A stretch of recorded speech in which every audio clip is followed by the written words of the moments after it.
In a mysterious world of chaos, a wannabe Sung Jin Woo wondered how such a bizarre place existed. The buildings were completely ruined, and there seemed to be no sign of life. Suddenly, a mysterious figure appeared beneath him, wondering what a human was doing in the realm. Without giving the boy a chance to say anything, the low-budget Zeus challenged him to get to the end of the abyss, shocking the lad. Just then, a shut-in NEET named Sora woke up from his terrible dream, trying to figure out why he was having similar nightmares. After being reminded that he was late, he rushed to the toilet and brushed while still lost in thought about his weird dreams. When his dad approached and teased him for oversleeping, he whined about no longer being a kid. After his dad claimed he simply stayed up late to see his muscles, Sora decided to broke shame his dad, stating that the only reason he had to see the old man was because of their tiny apartment. Upon getting insulted, the man promised to become rich and give both his sons, the shut-in and his brother Riku, a better life. While finishing up his teeth, Sora realized how much easier life had been since his brother got into the defense force. Although he intended to join as well, he felt disappointed that he'd have to leave his interesting life with his deadbeat dad and strict mom.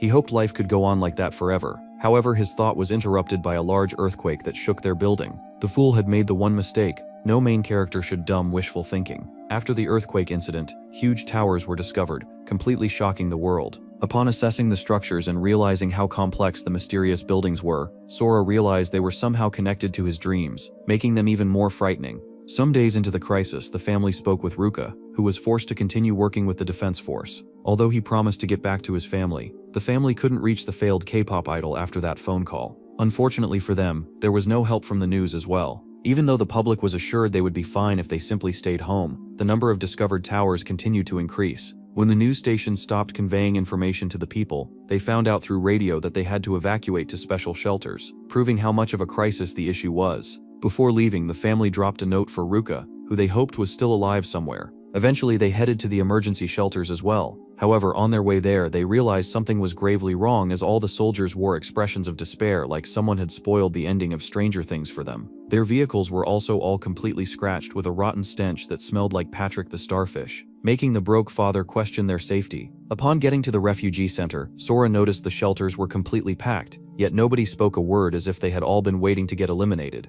While the family walked to get a spot, they noticed a nuisance harassing a little boy over a pack of bread. When the boy mentioned how the aspiring thug had already gotten his own bread share, he was given a nasty kick to the stomach, silencing him. Although the bully believed he had gotten away easily like stealing candy from a baby, he was instantly given a reality check by the broke dad, who grabbed his shoulder and warned him to stop harassing the kid. When the dumb bread thief attempted to fight off the uncorty, he was given a taste of his own medicine in the form of a roundhouse kick that dropped him to the ground. After the old man returned the bread to the helpless kid, the defeated creep stood up and left, promising to get back at the brokey for messing with him. While the ego-hurt loser left, Sora worried for his dad, wondering what sort of comeback the bully might have. However, the uncorked was completely unfazed, assuring his son that he would keep a close watch on the creep.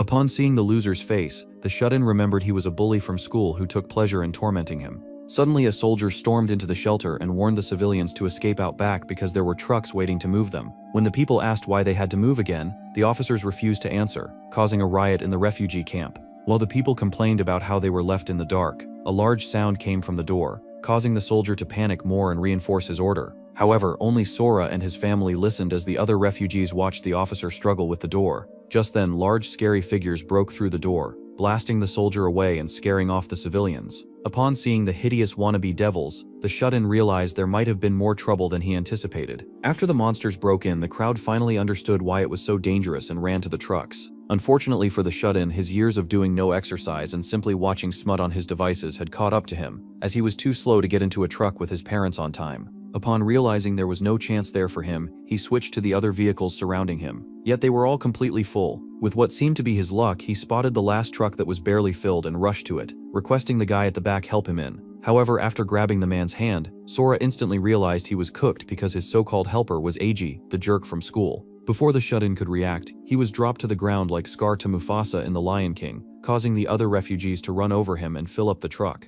While he tried to keep himself alive under the stampede, the mysterious wannabe Zeus from his dream appeared, stating the exact same words he had said in Sora's dreams. After the low-budget Greek god disappeared, the shut-in was snapped back to reality by an axe that very nearly split open his head like a coconut. When he realized he was being chased by a monster, Sora promptly got up and began to run away for his life. While he wondered where the rest of his family was, the goblin threw a rock that slashed through his face, reminding him that there were more pressing issues than his deadbeat dad and his strict mom. After remembering the mysterious towers and the scum bully who put him in his life-threatened situation, Sora locked in as he grabbed the rock that very nearly killed him and drove it through the goblin's chest, eliminating the beast. When he looked at the dead body of the monster he had defeated, the shut-in wondered whether he was trapped in a video game. However, after a mysterious creepy sound popped out around him, he instantly remembered how real his fight with the little demon was. Just then, a mysterious gem crept out of the goblin's chest, amusing Sora. After the rock charged into the shut-in, his injuries began to heal, causing him to have a Sung Jinwoo aura. He then realized that he was the main character of yet another low-budget solo leveling ripoff, who could level up with every monster he defeats. Some minutes later, he took a lap around the mysterious island and noticed there were no other monsters around him. He then came across a mysterious floating staircase that caused him to wonder if he could respawn after a slip, but not wanting to end his story too quickly like a dumb Jumanji character, the shut-in decided to play it safe and carefully passed the staircase. Upon getting to the end, he noticed a spooky entrance that even someone as dumb as you would know to avoid. However, our Walmart Jinwoo decided to step in and discovered a large mysterious tomb that lit up as he entered. Upon getting deeper into the cave, Sora touched the tomb and began to understand the creepy writings on the stone. It explained that there were multiple fragments in the abyss, and anyone who could collect all of them was allowed to leave, giving him hope of returning home. After receiving the instructions, Sora promptly knew what he had to do to survive in the cursed world. Filled with delusional motivation and crappy overconfidence, he charged through the large door behind the tomb, where he began to understand the abyss more deeply. He had entered the second layer, where he faced off against dire wolves from Game of Thrones till he eliminated their leader. He then moved down to the third layer and killed a snake before eventually proceeding to the next layer, where he had completely grasped his assignment in the mysterious world. With each layer, the monsters became stronger, and the keys he was searching for were harder to find, as the areas were increasing in size. While he ascended the terrific task, he became stronger by defeating the monsters that he came across. Upon reaching the 12th layer, he spotted the monsters that attacked his shelter. However, this time they were completely trash weaklings before him. His hair began to grow longer as he transitioned from a low-budget Sung Jinwoo to a Walmart Tarzan, slaying monsters and becoming more wild as time passed. When he got to the 30th floor, his story began to feel like Mission Impossible, with the monsters increasing to 500,000, while also evolving the way they hid the key. Although most monsters surrounded themselves with armies, the others were well hidden in caves, causing the amount of time it took him to clear them to feel like eternity. Even though it felt like a waste of a lifetime, he continued to push through, battling all his tests and pushing forward. Upon getting to the 42nd layer, which had over 2 billion monsters, he had completely lost it and become a mindless psychopath. After what felt like infinite layers later, he could no longer bother about time, because death was seemingly the only thing that mattered to him for survival. He had become so sharp that just before a cholesterol ambassador orc hit him with a sneak attack, he completely wiped it out in seconds, proving he wasn't trapped with the monsters, they were trapped with him. Suddenly he realized he had eliminated all the monsters in the 42nd floor, and he had found the key. Before he could react, a huge mutant scorpion appeared before him and destroyed his time stone, revealing itself. In a matter of seconds, the deranged Tarzan charged at the monster and completely destroyed it in one hit like a Korean Saitama. However, Sora realized he had been fooled by the monster, which wasn't the actual key, causing him to crash out and scream. In the 20th century of human existence, they had been hit by a mysterious event that hit them incredibly hard. Before they could understand the type of deep trouble they were caught in, the emerging monsters had already nearly wiped them out, leaving humanity in shambles with an event forever marked in their hearts as Judgment Day. Not even the Bible could prepare them for such an atrocious cleansing. The lucky bunch with plot armor who managed to survive were eventually blessed with a special awakening that gave them access to a mysterious system along with some OP powers. Human society was then rebuilt with guilds and special hunters with ranks, giving the story its low-budget solo leveling feel it so desperately craved. Back in the abyss, while Sora chased a dire wolf, a glowing chain suddenly appeared and grabbed the animal, surprising the crazy Tarzan who heard human speech from a distance. When he spotted the monster elevating into a mysterious portal, he instantly charged at it, hoping for an exit back into his old world. Just before he escaped as well, an unknown system refused to let him through, insisting that only one creature could be transported. However, the lunatic rejected the system and forced his way through anyway, overriding the glowing chains that tried to hold him back. In a creepy cemetery, a pink-haired baddie named Yu rushed through, trying to shake off her enemies. Unfortunately for her, her face card declined in the wild, causing her to trip over a loose vine and fall to the ground. Before she could recover, the baddie was instantly surrounded by a group of rough-looking adventurers who reminded her she was nothing but a pretty weakling who could only escape losers like Yu, the hamburger-loving shut-in. While the ruffians wondered what to do with Yu, The druid in the group advised them not to eliminate her because it was against the rules, but the wannabe barbarian in the group refused, claiming that he made the rules, meaning he could do whatever he wanted. When the meathead threatened to get rid of all her limbs unless she handed over the scroll, the lost princess relayed a threat of her own, warning the party not to corner her any further. After she pump-faked the wannabe barbarian into thinking she was about to use her summon, Yu promptly applied a teleportation spell and got herself away from the weirdos.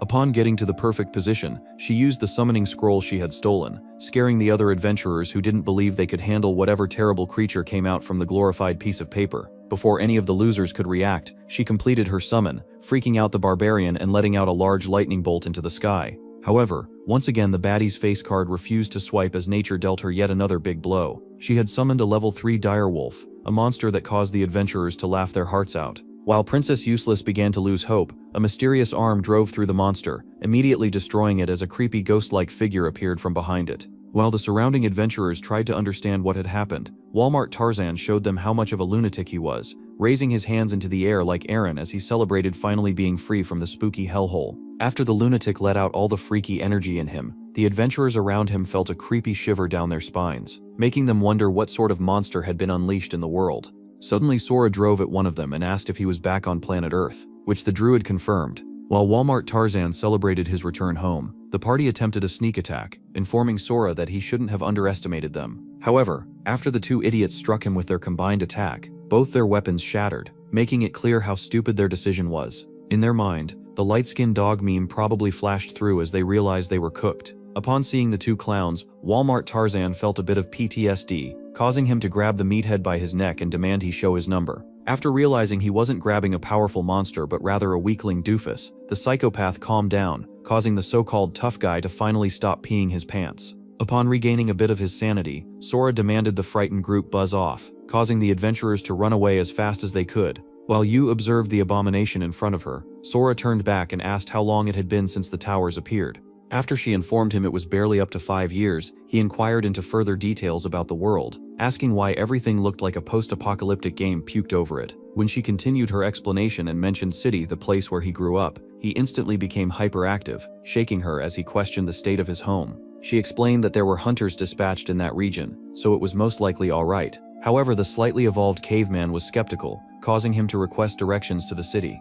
The instant the useless princess pointed towards City, the humanoid monster disappeared, leaving Yu completely confused as she couldn't believe what she had seen. Meanwhile, at another part of the area, the loser group that got schooled by the psychopath were approached by another lunatic, this time wearing a hooded cape.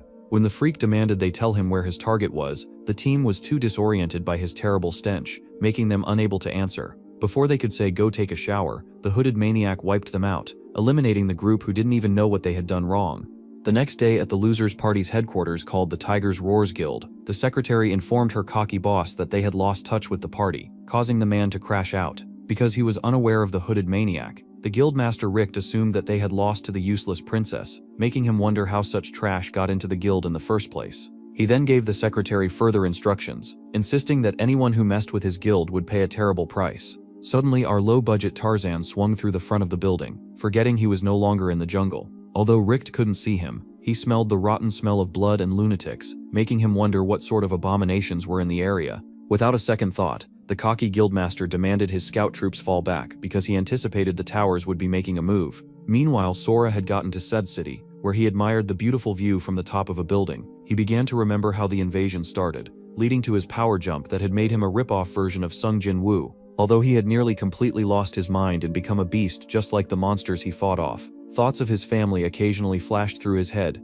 keeping him slightly sane enough to not be classified as a gorilla monster. He had become so strong that the monsters he once feared were now weak sauce, so he desperately hoped his family was still alive for a reunion. Some moments later, the psychopath arrived at his old home, where he saw everything destroyed. An earthquake had shaken everything in the area, and after the evacuation, no one was expected to live in the area anymore. However, after Sora opened up one of the room doors, he spotted a letter on the table from his parents, who refused to believe that he had died. After completing the letter, the weirdo began to cry, realizing that his parents risked their lives to come back home for him. While going through the room that had been sorted out for him, Sora finds a map that would apparently lead him to his parents' location, a refugee camp called Shelter 6. When he was done scanning the house, he decided to properly transition from Tarzan to Jinwoo, as he cut off his excess hair to look less like a caveman. After looking like a normal human for the first time in years, he decided to follow the map and head to Shelter 6, where he hoped to find his family. While he jumped from roof to roof like a beast, Sora defeated multiple monsters on the way, causing a ruckus in the city. When he jumped over a watchtower, the stationed adventurers were completely dumbfounded, wondering if a special class monster had just jumped over them. Somewhere else in the city, a defenseless girl was surrounded by a creepy group of adventurers. While the freaks salivated over the sight of a woman for the first time in years, their degenerate incel of a leader decided to make the first move and approached the girl, promising to be gentle. Just before he completely violated the baddie with the huge milk factories, the low-budget Jinwoo arrived aura farming as he called out the scum who couldn't believe their eyes. Although the group threatened to get him for interrupting what was supposed to be their fun time, when the two dialogue loop degenerates attempted to double-team Sora, they were instantly beaten to the ground like powerless toddlers. After getting his group washed, the sock addict questioned the maniac, asking him why he would dare attack members of the Tiger's Roars Guild. Suddenly, Sora called out the freak's name, reminding Eiji that he was the helpless kid he left to die at the shelter. Upon remembering it was the shut-in he had bullied for so many years, the loser started to panic, asking how the weakling managed to remain alive. When he tried to escape, the wannabe Jinwoo grabbed him by the neck, nearly making him pee his pants. Sora explained that he had crawled up the pits of hell just to get back at the scum, freaking out Eiji even more. He then began to pierce his fingers through the bully's neck, threatening to end his life there and then. With the freak at his mercy, Sora's inner Tarzan began to kick in, demanding he eliminate the bully because he was the strongest. In the past, Eiji did nothing but torment the NEET, beating him to a pulp just because he was a crash-out demon. He had finally gotten a taste of his own medicine, but this time, his life was on the line. While the terrible flashbacks of the bully rolled through his head, he realized he was no longer a savage beast, so he dropped the bully, deciding to spare him because he didn't want to be complete scum like the man he hated. He then thought up another punishment, claiming that if trash like Eiji continued living, more people would suffer, making him a pest. When Eiji asked what the maniac would do to him, Sora analyzed everything that had happened and suggested that he'd hit the bully with 4 punches to pay for his crimes. If he survived the attack, he'd be pardoned, making it a fair deal. However, the loser began to panic, insisting that taking one of Sora's punches would kill him. Before he could explain any further, the wannabe Jinwoo grabbed him by his shirt, then punched him across the face, nearly pulverizing him on the ground. For someone who was being merciful, the maniac didn't hold back one bit, as he continuously smashed Eiji's face, nearly robbing the already freaky loser of his sanity. After the has-been bully begged for death, he was hit with the last strike, leaving him amputated across all limbs and practically blind. While the non-purpose characters behind him watched in horror, Sora demanded they take their brainless friend to the hospital, warning them that they'd be next if he ever saw their hideous faces again. He then hopped out of the area, leaving the group in shambles and completely ignoring the baddie he had saved like a dumb incel. At a military buffer zone, a bunch of lazy slouches discussed how grateful they were that they didn't have to face off against monsters. While they began to argue the possibilities of encountering a wild beast in that area, the plot dealt them a huge card screaming psyche as a monster appeared out of nowhere and eliminated the bozo who claimed it was impossible. Upon spotting the Kraken, the slouches began to panic, struggling to get a proper formation because they had all burnt out on Big Macs, making them useless. Although they eventually managed to fire attacks at the beast, it had completely no effect due to their trash levels, causing it to only upset the monocular mayhem. After the mutated octopus charged at the group and eradicated even more of them, one of the soldiers decided to play hero and go for an Allahu Akbar boom. However, the monster began to completely ignore the weakling soldiers, leaving the troops confused. While the rest wondered what could possibly have gotten the beast's attention, the idiot with a main character complex threw his bomb at the monster, causing a large explosion that gave the group hope, but they were instantly given a reminder that they were nothing but background extras, as the monster was only agitated by the attack, turning its one-eyed gaze back to the fools. Just before it completely wiped them out, a mysterious figure appeared out of nowhere and dropped on the monster's head, completely eliminating it. While the Sung Jin-woo from Wish Aura farmed on the defeated beast, the soldiers wondered whether he was the nightmare that had gotten the monster's attention earlier. Upon seeing the destructive freak of nature one-shot the level 45 monster like it was nothing, the lieutenant in the area began to wonder if the man in front of him was an S-rank adventurer. He decided that he needed to scan the mysterious warrior with his inspect skill. However, when he attempted using the ability, he instantly passed out due to how complex Sora was. While the soldiers struggled to keep their lieutenant up, the nonchalant final boss questioned one of the soldiers, asking how far Shelter 6 was from their base. When the soldier informed him that it was kilometers away to the north through a special Area X which had a lot of insane monsters, Sora inquired further, asking what made the monsters special. The soldier explained that there were nearly 100 monsters of the same level as the one he just defeated, making it an extremely dangerous zone. Just before the overpowered adventurer left, the man in uniform pleaded with him to stop at the special Area X, insisting that any adventurer as powerful as him would be a great help in fighting off the monsters. After confirming that Area X was along the shortest route to Shelter 6, Sora agreed to stop there and defeat any beasts stupid enough to cross his path.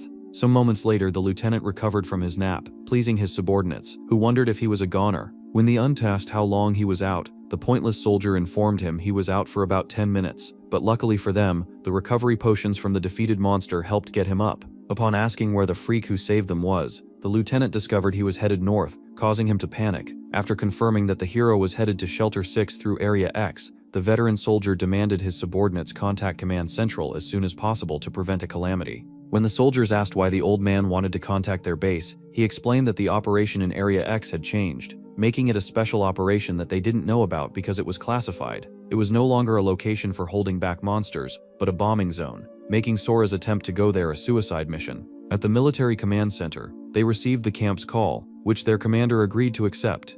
After being granted an audience, the lieutenant began his report, informing the governor of Gravy, who was in charge, about the mysterious hunter who had saved them and how he was headed to their substandard nuclear site. When the Minister of Pork and More asked whether the lieutenant was trying to take accountability for his incompetence, the Unconner started to hesitate, explaining that the warrior was too strong to be killed in a waste of taxpayer funds of that level. He pleaded that the Calorie Commissioner grant an emergency broadcast, hoping it would be enough to save the freak of nature headed to his doom. After hearing Sora was a strong hunter, the governor of Gravy asked what level the adventurer was. However, the lieutenant was unable to answer, causing the commander to get upset that the ignorant soldier made such a dumb request. After the old man informed them that he didn't know the mysterious man's level, the chief executive Snacker laughed at him, calling the lieutenant a brainless clown if he thought the military would accept his request for no reason. Seizing his opportunity to mock a colleague, the Calorie Commissioner took a dig at the blonde chick beside him, calling her out for not raising her subordinates well. After the oversized officer gaslighted her into believing the lieutenant's request was a problem to their operation, Nithio, the Western commander, began to wonder whether to trust the obese idiot beside her or the experienced veteran who was going through so much trouble to save a random stranger. Upon giving it a deeper thought, Commander Milk Factories informed her subordinate that he would be put under tribunal unless he gave them a good reason to cease their mission for a complete NPC, causing the oldie to feel extremely pressed. When the superiors asked their questions again, requesting a valid reason to save the rando, the lieutenant named Kagura explained that the freak of nature had one-shot a level 45 monster, instantly surprising the commanders. While they wondered if he was possibly an S-rank adventurer, they chose to ask the Ungul why he couldn't get the mysterious man's level despite his unique inspect skill. After the old man explained that he passed out while trying to check out the weirdo's level, the governor of Gravy instantly realized the adventurer's level was definitely above 100, making him extremely rare. However, they were completely unmoved by that reason, and decided to continue with their operation anyway, explaining that they had used too much prep time and set up way too many soldiers for them to pull out prematurely. They analyzed their plan and pointed out that an emergency broadcast would be detrimental to their soldiers because it could probably affect the concentration of the monsters, making it an unwanted complication. They calculated that risking the lives of 1,000 soldiers over an unpredictable freak of nature they had no idea about would be detrimental, rejecting the lieutenant's request. Without giving it a second thought, Commander Huge Bazookas rejected it as well, ending the transmission as the old man was left in complete disappointment and shock. While the Unk looked down in disappointment, assessing how useless he was because he couldn't save the mysterious weirdo who defended the base, a random soldier walked up to him and started to comfort the old man, assuring him he had done all he needed to. Before the lieutenant could react, his keys were grabbed by the man in uniform, who ran and explained that he needed to save the freak of nature who was headed to his demise. Although his superior officer was insistent he came back, the wannabe hero refused to listen and proceeded either way, hoping he could catch up fast enough and save the mysterious man from the nuke fest headed his way. When the other soldiers requested stopping the rogue officer, the lieutenant disagreed, routing for the wannabe Black Widow to save Sora. The rogue soldier drove as fast as he could, hoping he could get there fast enough to save the freak of nature who the narrator apparently believes is the only hope of humanity. While rushing to Area X at top speed, the soldier wondered why he hadn't come across the adventurer even though he was taking the shortest route. He realized that the maniac moved way faster than the car, meaning Sora was most likely in Area X, which was just up ahead. Although there was a huge risk of attracting monsters, the soldier chose to blast the loudspeaker on the top of the vehicle to get the adventurer's attention, risking his life in the process. After the soldier called out to the maniac, informing him about the incoming bombs, the nonchalant final boss immediately understood why there were no hunters in the area. He knew that the monsters around were complete trash, so he didn't need to bother about them. However, he wasn't sure he could tank nukes due to their insane heat. Upon deciding to take precautionary measures, he headed towards the soldier who chose to risk his life for him. While the soldier wondered if his broadcast reached the mysterious warrior, a group of monsters began to circle him, freaking the weakling out. Just then Sora arrived out of nowhere, destroying the beasts before arriving at the soldier's vehicle and asking further about the bombs. Suddenly, their time had run out because it was time for the bombing operation, leading to a bunch of military aircraft unloading a bunch of explosives into the area. While everything went boom, the nonchalant final boss simply aura-farmed as he shielded himself from all the flying debris, protecting himself and the soldier. After the bombing process was complete, the governor of Gravy requested the troops scan the area with drones to assess how much damage had been done. Some moments later, when the system operators checked for signs of life in Area X, they discovered there wasn't any left, which was very odd. Out of the blue, one of the officers began to panic, explaining that all the monsters were concentrated in the bombing zone, yet they were all completely unscathed, making their mission an utter failure. When the surprised commanders asked for a drone feed, they saw that the beasts had deployed a shield, protecting them from the weak attacks from the human military. They then spotted a mysterious man in a hood, who destroyed their drone before they could see any more, freaking out the base. When Commander Milk Factories pointed out that the monsters knew they were being spied on, the panic only continued to increase as the grandpa in the room demanded they retreat all their soldiers in the area. While the superior officers continued to make desperate choices, they were completely surprised when they were informed by an operator that the monsters weren't headed towards their army-enforced areas. Upon finding out the beasts progressed towards the location of the mysterious hunter, the blonde commander gave out new orders, demanding they get new drone feeds in the area. Back at Area X, the clueless soldier celebrated being alive. However, Sora explained that they weren't in the clear yet, as a group of monsters was headed their way. Suddenly, the pair were forced to duck as a drone was thrown at them like it was the Olympic hammer throw. When the non-purpose soldier commented on how surprised he was by the events he had been through, he was forced to save his astonishment till later because they were surrounded by monsters, causing the pair to consider running for safety. Upon seeing the group of monsters, the useless man in uniform nearly broke down, lamenting about how they were the strongest levels he had ever seen. While the weakling mumbled on the ground, thinking about the terrible choices he had made, the nonchalant final boss was completely unbothered, stating that they simply needed to beat the monsters up to death because the bombing didn't work. After telling the unwanted burden to wait in the jeep, the wannabe Jinwoo leapt towards the beasts like a thief in the night, immediately eradicating the first three who stood in his way. When the largest monster tried swinging his huge hammer at him, Sora easily caught the weapon, then redirected it and destroyed the beast's head in one punch, making the battle anticlimactic. However, after getting to the beast's shoulder, he spotted the caped weirdo, causing him some concern,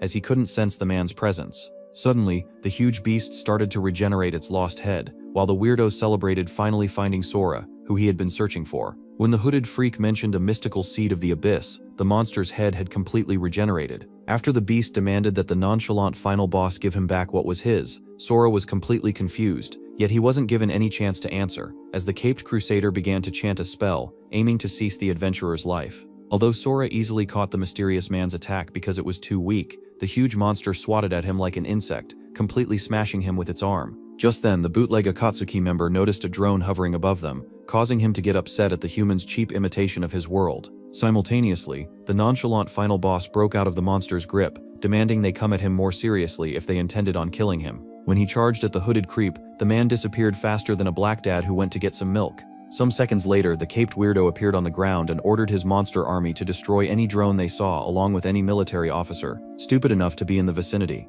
At a hidden corner in a building nearby, one of the idiots in question was bummed that his drone had been destroyed. Although he took a W by getting information on the unknown man that had caused the monsters to change trajectory, his joy was short-lived as he was attacked by a monster following the caped weirdo's orders. Back in the battlefield, Sora remembered the words of the naive soldier who suggested he helped them out in Area X. He then decided to go after the caped weirdo because it was the fastest way to deal with the monsters. However, the large beast behind him wasn't going to let that happen. While Sora was distracted by the monster, the hooded freak attempted a cheap shot, but just before his attack landed, the nonchalant final boss caught up, stopping his sword mid-air. Suddenly, the adventurer was hit with a crazy plot twist, as his opponent looked exactly like him when he was in his Tarzan arc, causing him to hesitate. After he got himself together, he snatched the man's sword and tried to land an attack of his own, yet the caped weirdo escaped once more, confusing Sora, who had begun to feel the power of the abyss in the mysterious man's sword. With his weapon stolen from his arm, the weirdo became a crybaby, complaining about his sword getting stolen by the nonchalant final boss. After the weapon disappeared, Sora realized the fight would only drag on, so he decided to get the ignorant soldier away from the battlefield as soon as possible. He confirmed the soldier was fine with heights, then lifted up the truck to get him out of the way. However, before he could take a step further, the caped weirdo charged up a rip-off Dragon Ball Spirit Bomb, which threatened to eliminate 2 targets. Realizing that he couldn't run from his doom, Sora dropped the army jeep and charged at the incoming attack, hoping to crush it. But after striking it with his first punch, he realized the attack was simply a decoy meant to get him away from the useless soldier. Before he could react, the mystical sorcerer attacked the defenseless vehicle, freaking out the helpless man in uniform who could barely put 2 brain cells together and plot an escape. Suddenly, a set of sharp dark vines pierced through the jeep, upsetting Sora, who couldn't save the dialogue loop victim fast enough. While the nonchalant final boss thought about his incompetence, the hooded freak rage-baited him by showing him the soldier was alive, yet he had completely fucked with his mind, making him a puppet using the necromancy skill. When the wannabe Jinwoo asked if the caped weirdo enjoyed hurting others for the fun of it, the mysterious man confirmed it, and Sora remembered his years as a victim of bullying. Simultaneously, the sorcerer let out an attack that released multiple dark shards. However, the nonchalant final boss was completely locked in, allowing him to easily take the attack. Faster than lightning on Wi-Fi, he charged at the hooded freak and unleashed a punch that forced the sorcerer to drop both the useless soldier along with his van. Sora then locked the berserk officer in his vehicle, and apologized for getting a trash fighter like him mixed up in the drama. With the burden put down, Sora went full power on the sorcerer, and tried another punch. Although the caped weirdo managed to survive the first one using his abyss abilities, Sora instantly adapted and punched the floating loser into oblivion, completely surprising the sorcerer. While he wondered how the nonchalant final boss managed to hit him, the adventurer charged in with another attack, forcing him to use his large monster as a shield. Yet it was completely hopeless, as Sora appeared out of nowhere once again and charged up a unique special attack, threatening to eradicate the Dark Witch once and for all. After Sora released his special attack, the monster managed to survive by using its special regeneration technique. However, Sora came in for a rebound and went for the monster's core, surprising the sorcerer who couldn't believe his eyes. The nonchalant final boss began to glow like supersonic, manifesting the abyss energy from the monster and using it to destroy its core, leaving the caped weirdo defenseless. Before Sora could fire any further attacks, the sorcerer declared that he would get back at the adventurer, initiating a unique skill that began to suck all the monsters around him. In a matter of seconds, they all disappeared, leaving the nonchalant final boss alone with his ruined clothes. When Sora walked towards the military vehicle to check up on the idiot who had nearly jeopardized his fight, he saw the soldier completely knocked out and decided to take his tag along with him because he probably had family members awaiting him. He knew the dark sorcerer was still lurking, so he rushed towards the evacuation shelter, hoping to get there before anything went wrong. Some hours later, the incompetent military finally arrived at the scene and observed the post-battle landscape, searching for any clues that could help them out with what happened. Although the monsters in the area were completely wiped out, Director Big Bazookas demanded they get whatever drone data was available to understand the events that had taken place. She remembered the powerful adventurer that the lieutenant informed her about, and wondered if he was actually strong enough to resist the bomb attacks or destroy a monster rush himself. Suddenly, one of her subordinates called her attention to a damaged drone lying on the ground, claiming the drive on it was perfectly fine. When they pulled out the SD card and visualized its data, they saw the useless soldier along with the mysterious man in action. Meanwhile, at another location in Area X, some soldiers searched through the monster corpses hoping to find some resources. Upon finding a unique rare loot in the ginormous monster, a greedy officer attempted to sneak them away for himself. However, he was caught by his partner who threatened to snitch like a rat if he refused to share. When they got to the topic of how they'd share the loot, an argument ignited with both greedy fools refusing to let go of the glowing gold box they couldn't identify. After the rookie was reminded he didn't have a choice to reject his offer, the first soldier was forced to relinquish the box to his partner. Upon successfully acquiring the box, the senior officer was completely overjoyed, celebrating finally acquiring a golem relic. On the other hand, the nonchalant final boss had eventually gotten to Shelter 6, which was completely unharmed from what he saw. When he tried to walk in, his wild jungle aura almost scared away all the refugees, who wondered what type of muscular freak he was. While walking in, Sora wondered whether the mysterious sorcerer had gone in, but he couldn't feel his creepy aura. Because he was distracted by his weird thoughts, the moron accidentally bumped into a blind man, who could smell the dense scent of blood around the maniac. When the blind samurai asked if the nonchalant final boss was from outside, Sora confirmed, leading to the man offering a sum of money for any information the rough-looking adventurer gave him. Although he was a bit skeptical about how hideous the currency looked, the nonchalant final boss agreed. However, he needed the blind samurai to answer some of his questions first. He confirmed that the so-called monk was actually a fake, and the blindfold was simply a way to hide his powers, making him a wolf in sheep's clothing. When the warrior asked his own question about the outside, inquiring into why the military had increased their defenses along with the large explosion-like sounds they overheard moments before, Sora played dumb as well, stating he had no idea about anything related to the question. Even though the topless adventurer had given him nearly nothing to work with, the blind samurai thanked him and handed over the money, realizing that the nonchalant doofus in front of him was also keeping secrets. After their awkward encounter, the two weirdos went their separate ways, leaving each other in confusion. Leaving the cringe encounter behind him, Sora wondered why the military had let someone as sus as him wander around the city so loosely. Later that night, he used the tip he got from the blindfolded weirdo to buy new clothes, hoping to blend in further and look for his family more discreetly. Trying out the creepy stalker method, he approached strangers with his family portrait, asking if they had seen his parents. However, the people were only instantly scared after seeing the people in the picture. While he wondered if the people were just frightened by how ugly the entire family was, Sora noticed a thug walk by and tried his luck, asking the Afro freak if he had seen his parents. Although the thug initially tried to act like a tough guy, insisting he wouldn't answer, Sora introduced himself as their child, which the Afro freak didn't believe. Suddenly Truck-kun charged in, forgetting he was in the wrong genre. However, the instant he tried to seize our MC, he was resisted for the first time ever by the Walmart Jinwoo, who completely destroyed its front frame, frightening the Afro loser into giving Sora his parents' location. After waving the adventurer off, the thug ran as fast as he could, hoping to get everyone and inform them of the weirdo he had come across. Upon getting to the end of the street he was directed to, Sora stood before a grand house, causing him to wonder how his deadbeat dad managed to afford something so majestic. When he knocked on the door, hoping the voice he heard from inside was his dad, the majestic gates opened, with what looked like a mafia boss stepping up to meet Sora. After the white-haired maniac introduced himself as the man's son, the deadbeat Unk exclaimed in confusion, asking the weirdo at his doorstep what he meant. Some moments later, the adventurer was taken into the house where he was offered tea by his mum. Because his parents were yet to confirm the freak in front of them was their son, they barely spoke to each other. After the mother got the conversation rolling,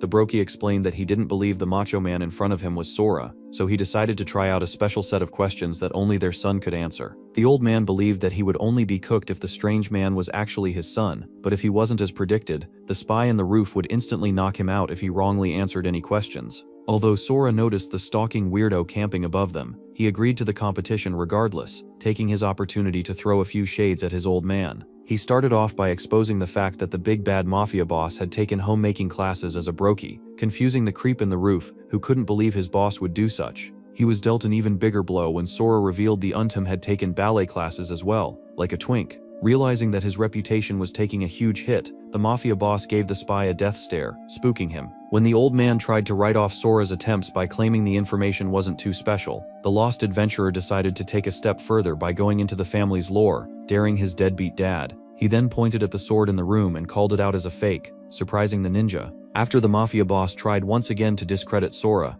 the nonchalant final boss casually got up and grabbed the weapon, pointing to a scar on it that was put there by his brother, surprising the ninja once again. He had believed the scar on the weapon was a result of a cool Jackie Chan type escape scene performed by the boss, so he refused to believe the words of the stranger. However, after Sora pointed out the sword was retractable, the old man instantly ran up to him and hugged him, welcoming his son back home after years of absence. While the boss wailed on his long-lost son, the creep in the roof realized he had seen some scenes he shouldn't have, and decided to make a run for it. But before he could go any further, he was grabbed by the freakish son, who informed him that he wouldn't be going anywhere. Some moments later, he sat down beside the family, who threatened to turn him into a barbecue if he allowed his loose lips to say anything it wasn't supposed to. While he observed the similarities between the mafia boss dad and the wannabe Jinwoo, he found peace in the calm mother, who didn't threaten him as harshly as the others. Just when the family were beginning to bond once more, the Afro idiot from before rushed into the room, attempting to inform the boss about the white-haired weirdo that had asked of him on the street. After spotting the freak in the room, Jiro the Afro loser panicked, warning Sora that they weren't scared of him because they had the numbers advantage. When the Afro loser attempted to further his threats, Sora instantly showed him levels, almost making the thug cough out his heart before asking his father to introduce him to the gang.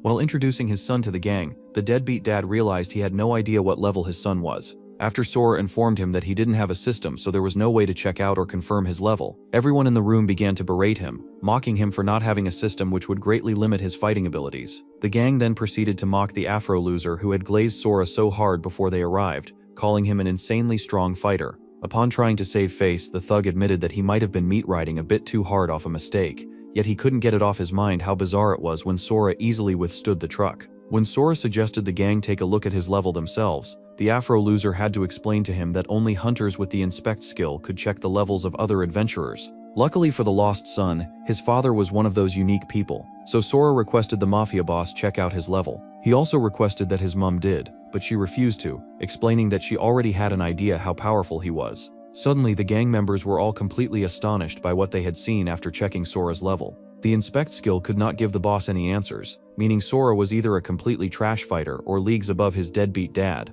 While the old man wondered what type of egregious training exercises Sora had gone through to get so strong, his wife reminded him that they didn't need to think too deeply because they were just glad their kid had finally come home. They proceeded to have an emotional moment, with both sides remembering how much pain they had gone through looking for each other. Not wanting to get caught lacking, the deadbeat dad ordered his thugs to step out of the room while the family celebrated their reunion. Some moments later, the lost son asked about his brother who had gone missing first, but fortunately, he was perfectly fine as the mother explained he was involved with military work. When she asked if he would like to place a call, the nonchalant final boss cheekily switched the conversation and asked about her status, which she informed him to be the cleric class, a special attribute that made her an exceptional healer. After Sora asked if she could determine why he didn't have a system like a weirdo, the mother mage explained that she couldn't. However, she could see prophecies, which was how she knew her lost maniac would return home. Just then, at the house's large entrance, a rough-looking group appeared, requesting to enter the boss's home. After hearing about the guests, Sora's father welcomed his partner, Jiro, the vice president of their united guilds.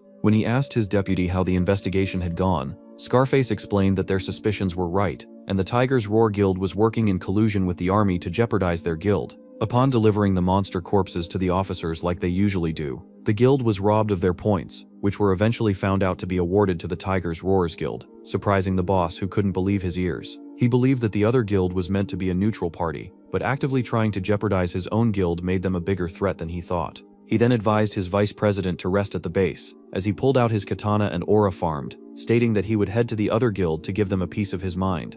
Meanwhile, in the other room, Sora overheard the conversation due to his sharpened skills, and remembered that the creepy stalkers from the forest, along with Eiji, were members of the Creepy Guild. Without giving it a second thought, he decided not to mind his business, and suggested to his old man that he would like to follow him on the mission, confusing Jiro, who wanted to know the NPC speaking. After the boss introduced his son, the topic of Sora's system came up again, causing Scarface to believe that he would only be a sack of meat on the battlefield, so he couldn't come along. Not wanting to be rude, Jiro suggested the white-haired hunter stay back and rest, which the deadbeat dad instantly agreed to, explaining he had just gotten back home. While the others tried to convince him to stay home, the nonchalant final boss had an entire thought train about how it was probably classist to keep him in the dark, yet he easily agreed to their request, disappointing the Afro loser who wanted to see him in action. After the gang left, Sora was left with his mom, who tried her best to comfort him, but only ended up triggering his ego by playing with his hair. To make her stop, the lost son asked his mother how his father became the leader of the United Guilds, as well as how they started feuding with the scums called the Tiger's Roars. His mother explained that after the terrible events of Judgment Day, multiple guilds were founded to help each other find their missing family members, which included the shut-in who got lost at the refugee camp. She further informed him that the mafia boss created the United Guilds to help with farming and take care of monsters, which was how they spent the past 4 years living. However, months ago, the Tiger's Roar Guild arrived nearby, leading to a non-ending beef which the military refused to interfere with because it was premium entertainment for them. The other guild was also incredibly strong, so they most likely had the military backing. When Sora asked further, he discovered that the Tiger's Roar Guild had a special hunter who was blessed by the gods, making him a prized possession to the army. After informing her son that his father was a goldfish in a bowl compared to the Tiger's Roars Guild because his trash party couldn't clear a single tower, she continued the topic. When Sora asked why the guild behaved like a wannabe Yakuza group, his mother blushed, explaining that it was just her kink, reminding the kid how freaky she was. Upon finishing their discussion, she showed him to his room and advised him to take his bath. Although the nonchalant final boss agreed, the instant he sensed his mother was gone, he made a run for it, amusing the wrinkled baddie who had predicted he'd go anyways. While the wannabe Yakuza gang approached the Tiger's Roar Guild, Sora made some movements of his own, stalking the party as they walked towards their destination. Suddenly the hunter began to feel dizzy, reminding him that he had barely felt anything since getting hit by the caped weirdo's mysterious shards. Out of the blue, he began to hear the freak's voice, making him panic as he wondered if the mysterious sorcerer was nearby concealing his presence. When his anxiety began to spike, turning him into a chalant loser, he started having hallucinations of the freak who had apparently marked himself into the hunter's soul. The voice only continued to become louder as the delusional image bugged him even more. However, that was the least of his problems because he had accidentally alerted nearby guards of his presence, causing them to approach him. While he escaped from the security, he observed that his illusions had disappeared, but the instant he made a Superman landing on another roof, it came back, bugging him even more this time. After assuming the creepy hallucination was scared of light, Sora stood under a streetlight to keep himself composed as he analyzed his soul that had been marked. Although he had already looked like a maniac to most of the passerby, he was finally able to recover using his light theory, which he was pretty sure was true. While wondering if the mystery creep could sense him, he braced himself for a possible surprise attack. Yet once again he only ended up looking like a maniac to the onlookers. When he was done dealing with his spooky hallucinations, Sora faced the issue of his loser dad and the Tiger's Roars Guild, who he suspected to be involved with foul play. With an irritating feeling that the army intended on destroying his father's guild, the monster-class hunter decided that he would protect his parents at any cost, even if it meant wiping out the entirety of Shelter 6 like a psychopathic Eren Yeager. Eventually he arrived at the other guild where the wannabe Yakuza had already lined up. While he wondered what sort of negotiations his dad would take up, remembering the old man as an anti-violence ambassador. However, he was hit with the biggest shock of his life as the unwasted no time pulling out his sword with a Sasuke reference, and slashing the front of the building like a homicidal lunatic. After creating a large mark at the front of the building, Sora's dad placed his katana back into its sheath, aura farming as the losers behind him cheered at the first instance of violence like a group of gorillas. When the confused son asked one of the hunters at the back why his father was so quick to choose violence as opposed to his morals, the non-purpose character explained that in a world where the strongest preyed on the weak, the only way to resolve conflicts was by fighting, because talking it out as a weakling would only lead to holding a huge loss. Sora then began to wonder why the blind monk from before was conservative with his abilities, instead of a power-drunk lunatic like his dad. Meanwhile, at Area X, the monk in question loosened his blindfold and became a completely different person. After scanning through the leftovers of the battlefield, he observed that the level 90 colossal monster which had been defeated looked weird because there were no scratches or burns on it. Upon putting back on his blindfold, he transitioned back to his weaker state and asked why strong people chose to conceal their powers, and maybe someone needs to tell him to look in a mirror before speaking. Back at the Tiger's Roars Guild, their representative barged out, complaining about how the senile Untold had partially destroyed a large chunk of their base. When he commented on how different things were in recent years, the deadbeat dad reminded him that things had begun to stink more since his arrival. After a lot of trash talk, Sora's dad regretted not eliminating the half-blind moron in front of him when he had the chance, causing the other guild representative to dare him. When the Untold showed just a bit of his sword, the cocky fool instantly began to falter, wondering where his mysterious backer was hidden. He then realized that he hadn't provoked the crash-out demon in front of him enough, so he began to further his rage bait, calling the old man a coward for not taking his shot.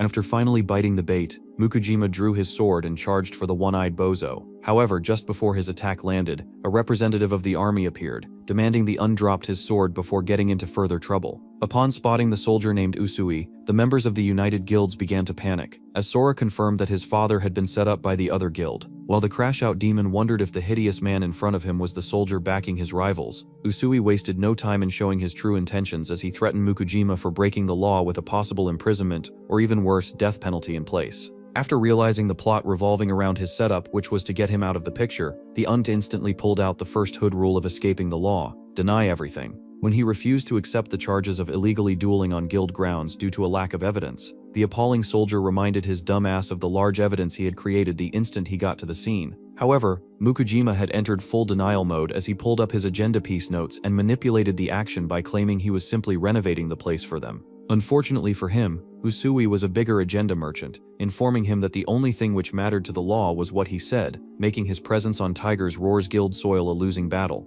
Without any further contingency plans, the old man began to panic, not knowing what to do beyond his irrelevant lies. Although the United Guilds had been completely surrounded by an army troop aiming their guns at the party, Mukujima refused to stand down, telling his minions that they would fight back against the oppression. Because Usui was within their range, the army was unable to fire, perfectly benefiting the deadbeat dad. After assessing the opponent in front of him, the boss understood that it was a battle he couldn't rush into, but he could simply take the half-blind idiot as a hostage to give themselves ground. Immediately, Mukujima grabbed his sword and prepared to pull it out of the sheath, giving the one-eyed hunter a well-timed warning to prepare himself for an attack. He believed that his shield was strong enough to protect him from any sword attack, since it could stop a level 69 barbarian, so someone as weak as the old mafia boss was beneath his level. When the dumb opposition party advised the deadbeat dad to pull out because it was a losing party, Mukujima surprisingly seemed to give up, sheathing his sword and extending it forward. While everyone else was left confused, Jiro instantly locked in, understanding that the mafia boss had given him a secret sign that only elite members of his guild knew. The instant Mukujima dropped his sword in surrender, the brute charged up his own abilities, giving the deadbeat dad a green light to fake the soldier and go after the one-eyed weirdo. When the boss pulled out his sword once more to go after the hunter, he confidently pulled his shield, believing it was good enough.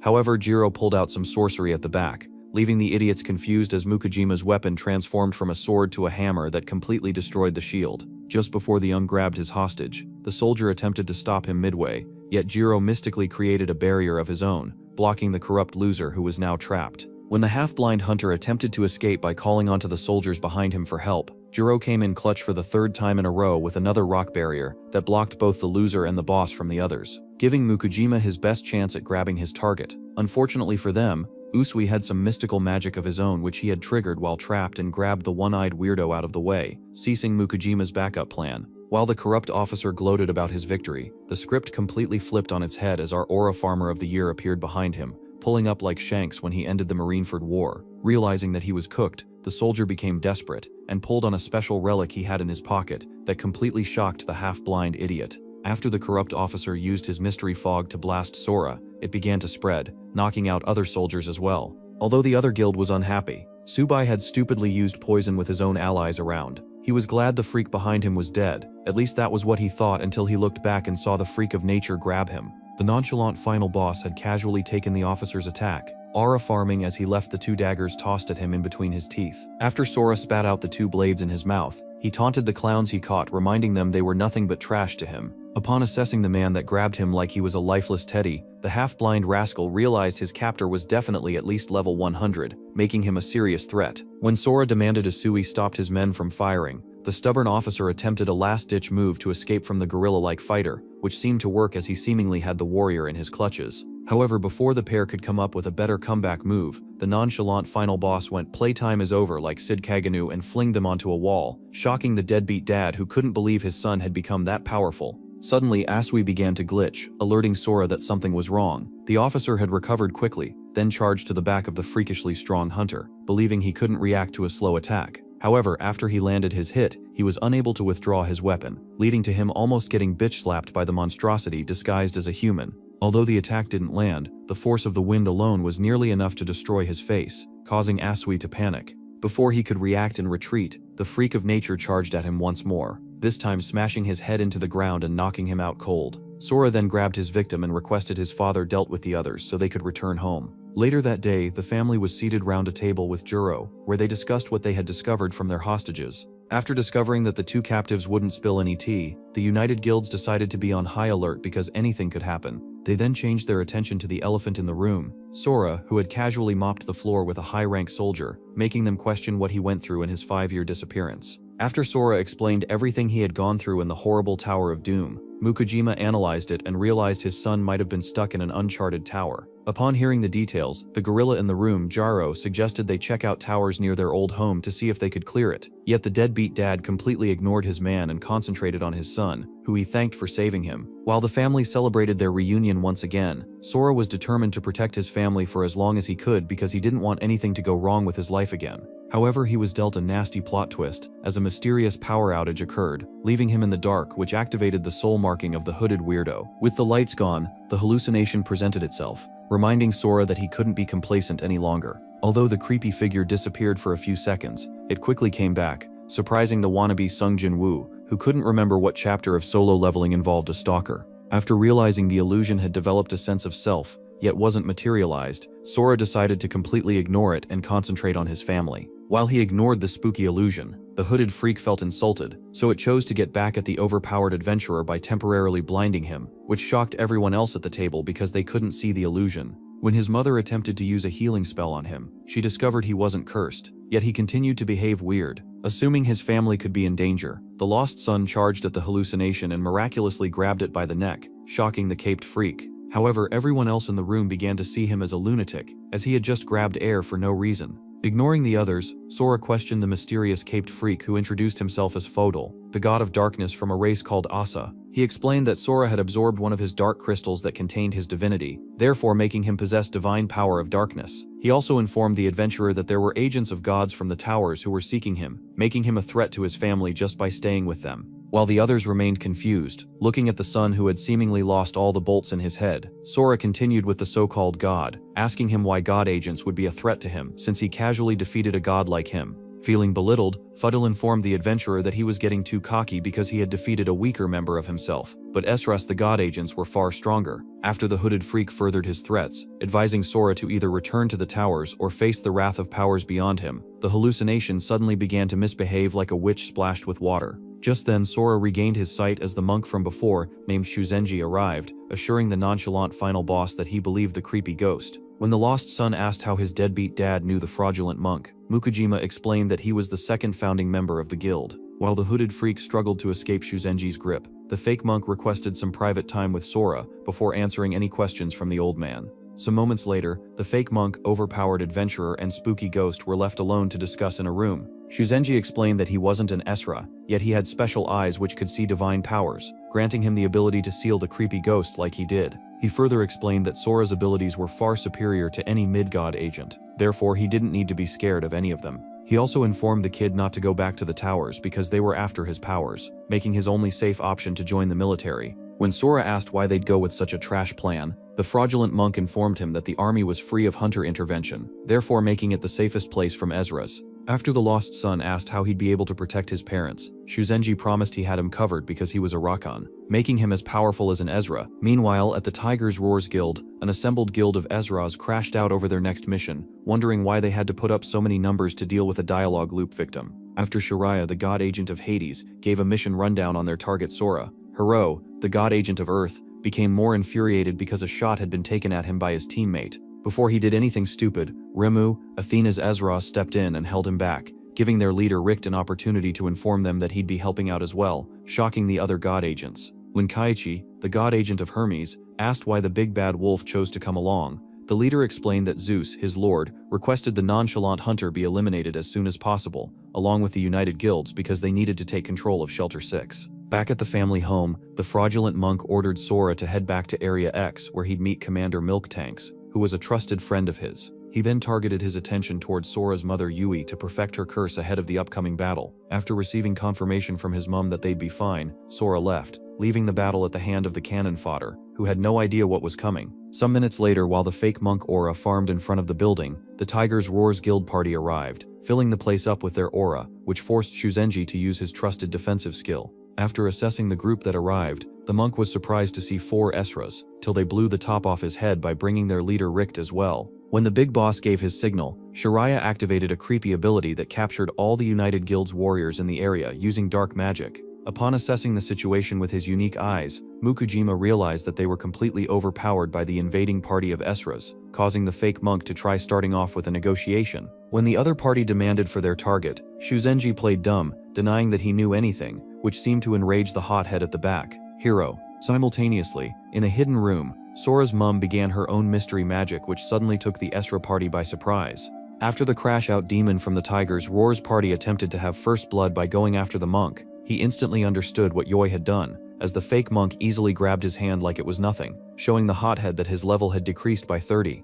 Without giving Hero a chance to adapt, Shuzenji blasted him back, giving himself space to breathe from the stinky god agent. Mukujima then began to explain Yoi's ability foolishly, informing the party that they had all been reduced in levels, destroying their initial advantage. However, Richt was completely unfazed, requesting Remu applied her low-budget domain expansion which captured all the fighters within her range. With their prey in the trap, the Ezras prepared to feast off the United Guilds, awaiting Sora to come back with a superhero entry. Meanwhile, Sora arrived at Area X, where he met Mii and requested military protection. After confirming the mystery man in front of her was Mukujima's child, Commander Huge Bazankas requested the soldiers put down their guns because she needed the freak of nature to answer some of her questions. Back at Athena's arena, the hunters were trapped in a mysterious coliseum with the Esras as Remu cast a spell, forcing the United Guilds to face off against the overpowered party in a fight to the death. When Mukujima asked why she had called for a 10-man duel when there were only 8 warriors available, Remu informed him that the main character was simply yet to appear on the screen. The crash-out demon then offered to start off the battle, requesting the inferior party present their own representative, so the fraudulent monk stepped up to take the first fight.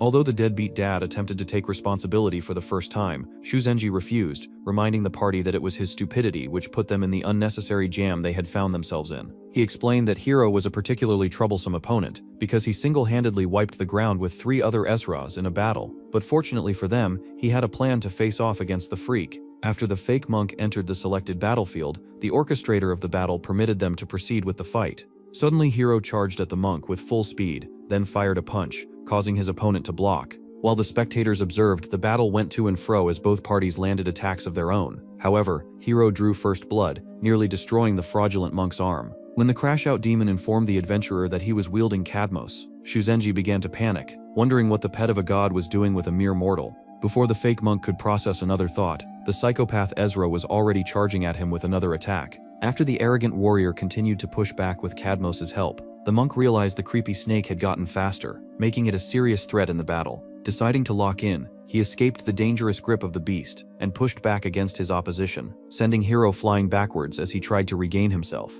He then realized the snake hadn't gotten faster, but instead he had been poisoned, reducing his stats. After the arrogant Ezra taunted his opponent for being weak, the boss assessed both fighters and observed that the difference in ability between them would only continue to increase the longer the fight stretched on. Suddenly, Hero started off a barrage of attacks, hitting the fraudulent monk with multiple left and right combinations that he could barely react to. While he continued his endless attacks, the monk began to chant a mantra, causing the onlookers from the Ezra's party to grow concerned as he began to get covered by a mysterious glow of divine energy. After Shuzenji was done completing his chant, the united guilds suddenly became more confident in their victory. Out of the blue, the fake monk began to look like Scorpion from Mortal Kombat with his eyes and head glowing bright gold. When a large Buddha statue appeared on the battlefield, Hero instantly knew he was cooked, yet he continued to fight on, bluffing that a puny little bit of gold light wasn't enough to deflect his attack. The fraudulent monk then charged at him with his new mysterious golden armor, causing the overconfident doofus in front of him to laugh because an idiot had tried a similar approach at him before, and only ended up getting his butt kicked. However, he was hit with a nasty uppercut hook and plot twist, informing him the wannabe Scorpion was nothing like the cannon fodder he had faced before.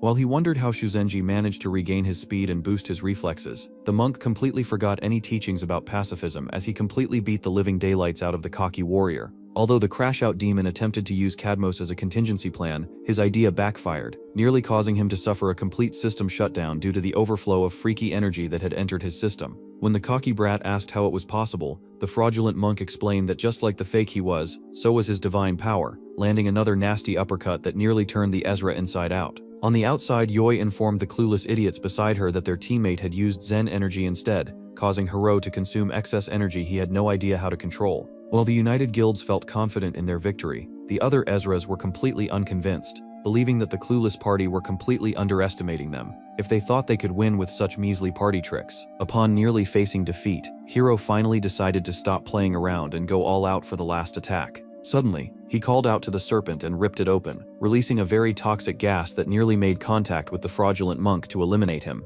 While the other party was left confused, wondering what tricks the Ezra was trying to pull off, the crash-out demon called out to his god Ars and sacrificed the snake's blood, requesting he be granted access to a unique spear. After successfully getting what he wanted, the cocky Ezra promised to fight with all he had, even though it meant his body would perish. Meanwhile, the other god agents discussed how much pain Shuzenji was up for because he was going against a divine weapon. Although Rimu was confident her partner would completely destroy the fake monk, she understood that Hero had taken a huge risk, which would most likely end up with him getting punished by Ars. Just then, the cocky warrior charged at his opponent, forcing him to dodge the punch as his spear disappeared. However, it was only a fake shot by the Ezra, who slashed a bit off his face, before causing the little area to explode. While the fraudulent monk did manage to block the attack with his mantra, he lost a great deal of his armor, leaving him vulnerable to the charging hothead, who tried another punch. After Shuzenji dodged the blow, he was stunned as Hero fired multiple arrows through his back, nearly taking off his head. However, that was barely the issue because the crash-out demon only continued to fire more attacks, pushing him back and rendering him useless. Realizing the only reason he hadn't lost his head was due to the weakened state of the Ezra, the fake monk tried to keep his distance. He then prepared another mantra to fight back, causing Hero to pull out a pool of blood for defense. When Shuzenji successfully released his mantra power, it initially held the arrogant Ezra back, sealing his movement. However, Hero's blood pool began to move forward, forcing Mukujima to step in and inform his partner of an incoming attack. Luckily for the monk, he was fast enough to dodge the blast, but the deadbeat dad's involvement forced the fight moderator to penalize the meddling moron, reducing his life force for his battle to 50%. After the crash-out demon mentioned how Hero was only alive because he had been warned, the fraudulent monk was forced to pull out his Joker card, unleashing his special low-budget Mortal Kombat Scorpion fit. Upon activating his special Dharma eyes, the fake monk gained yet another ability amp, proving plot armor wasn't just for main characters. When the crash-out demon came charging in with his spear, Shuzenji easily caught the weapon and shattered it, dunking on the Ezra's head as he commented on how weak the weapon was. When Shiraya asked how such a weak wannabe monk was able to destroy a divine weapon, Rimu explained that it was due to his special eyes, making him basically an overpowered peeping Tom. With the other members of the United Guild celebrating their soon-to-be win, Shuzenji continued aura farming, threatening to put down the also-powerful Ezra before he could cry out to his mommy for help. After falling for the rage bait, Hiro began to crash out and tried a desperate attempt at winning the fight by manipulating the blood beneath the fraudulent monk. However, his opponent was 10 steps ahead of him, setting him up with another movement seal that nullified his attack and left him defenseless. When the arrogant Ezra continued to ignorantly underrate the man who was mopping the floor with him, the baddie Ezra was forced to spill the tea and warned him about the mystical eyes of the fraud. Although the United Guilds called out the foul play of involving herself in the fight, the moderator scoffed at the party, then simply gave Rimu a warning, annoying Jiro, who was upset he wasn't given any beauty privilege. Back on the battlefield, the cocky S-rank warrior expressed that he didn't need help from some glorified dishwasher and completely ignored her instructions. After overhearing the fake monk's new mantra, Hiro instantly began to panic, realizing that the battle was about to come to an end against him. The chant took 30 seconds to complete, so simply using it on an opponent was a crazy insult, causing the cocky Ezra to try another desperate attack by ripping open his skin and letting his blood flow out even more, while he continued letting out multiple arrow-type attacks as a last-ditch way to get the monk off balance. It was completely ineffective. Although Shuzenji's body was breaking down in the process, he continued his mantra chant. With 10 seconds to go, the United Guilds and the Ezra party did a combined countdown to Hiro's demise, leading to the great Buddha statue behind the fake monk slamming the arrogant warrior to the ground like a bug. After the monk's limit was finally exceeded, the moderator announced that the first round had gone to the United Guilds, shocking the so-called powerful party. Some moments later, Rimu healed the useless idiot on their team, who had chosen to lose first, and advised him to stop being a boneheaded idiot. Suddenly 2 supernatural beings appeared behind him, mocking him for losing as they informed him their father Ars had sent a message for him. The god was completely disappointed by the weakling's loss, so he would face a great punishment from the 2 Nightlight brothers, who whipped him and tortured him with a sword, nearly ending the Ezra's life. After the 2 messengers of Ars left, Hiro swore to get back at the trashy monk, but Shiraya stepped in and interrupted, claiming there would be no next time because he would wipe out the inferior party with the power of Hades. On the other side, Mukujima decided to deal with the low-budget Grim Reaper, so his wife Yoi handed him a charm just in case he came up against any freaky spirits. After accepting the good luck wishes from his party, the deadbeat dad stepped onto the battlefield, where he prepared to face off against the scythe-wielding maniac. He analyzed that a long-range battle would be unfavorable for him, so the only optimal way to fight the Grim Reaper from Wish was to flash step towards him and eliminate him as soon as possible without giving him space to breathe. While he resonated with his allegedly foolproof plan, the moderator of the battle commenced their fight. Before anyone could hear a pin drop, Shiraya fired an attack of shadows at his opponent, but that was too easy for the Grandpa Samurai, who slashed through them, surprising the gloomy Ezra. After the deadbeat dad attempted to counterattack with a flash step attack, he realized he had been faked by a dummy, putting himself in a very dangerous trap. When the Walmart Maka Albarn captured his target with a spirit trap, the Uncanes instantly released himself and charged at the gloomy Ezra. Yet once again he had been deceived by a decoy set up by the god agent of Hades. After the old man proceeded to get fooled by multiple other fake copies like a senile grandpa, his opponent taunted him, causing the deadbeat dad to lock in and fight more vigorously. Outside the battle, Rimu, who seemed to be the only Ezra with working brain cells, felt skeptical about the battle, which Hiro felt to be pure luck. However, the logical god agent believed the party was hiding something because a deadbeat dad couldn't easily become a guildmaster, and the mother in the background was looking too comfortable. Back on the war front, the other Ezra had become cocky just like his dumb predecessor, allowing the samurai to get behind him easily like a thief in the night. Some years ago, after the rampage of the towers, the army and a group of hunters from Shelter 6 went on a raid to eliminate a monster-ridden mine near their refugee camp. Although the mission started off smoothly because they only had to deal with low-level monsters, everything drastically changed as they entered the mines themselves, where they faced off against larger, badder monsters. It seemed like they had entered an isekai, and at the deepest end of the hell zone lay a terrible spider monster that was way beyond any of their abilities, or so they thought. While every other weakling ran away, the deadbeat dad, Mukujima, stayed back and lured the monster away, allowing the safety of the others. For 3 days the party didn't know what happened in the cave, but after some hours on the 3rd day they heard the monster's shriek of death, causing the mine to collapse into itself. Just before it was completely destroyed, the cave trapped anyone left inside. The flash-footed samurai escaped, pleasing his wife, who thought she had lost both a kid and a dumb husband. The unique skill Mukujima used to survive against the odds in the freakish cave was now in use against the Ezra, boosting his speed like it was tapping through the fourth wall to steal from the Speed Force. Frightening the wannabe Grim Reaper, Mukujima continued to increase in speed and destroy all his shadow clones, nearly pushing him to a dead end. After the 5th and 6th jumps, the warrior had nearly wiped off his opposition's neck. Upon reaching the 7th attack, he had finally eliminated all the shadow clones, causing Shiraya to engage him face to face and close up the distance between them. On the outside, the smart Ezra had once again analyzed the enemy and realized that, unlike their boring group, Mukujima got his blessings from a hero rather than a god. The world believed that the towers were created by manifestations of their history and mythology, which would explain why their gods and heroes existed. Although it was impressive, she believed the deadbeat dad got lucky to become a hero's disciple, unlike god agents who had to work their way up. Back on the battlefield, the low-budget Maka Albarn flaunted how his weapon was far superior to that of the mediocre samurai, flexing its divine attributes. However, the old man was completely unmoved by his words, fighting back till he nearly struck the weapon out of the Ezra's arm.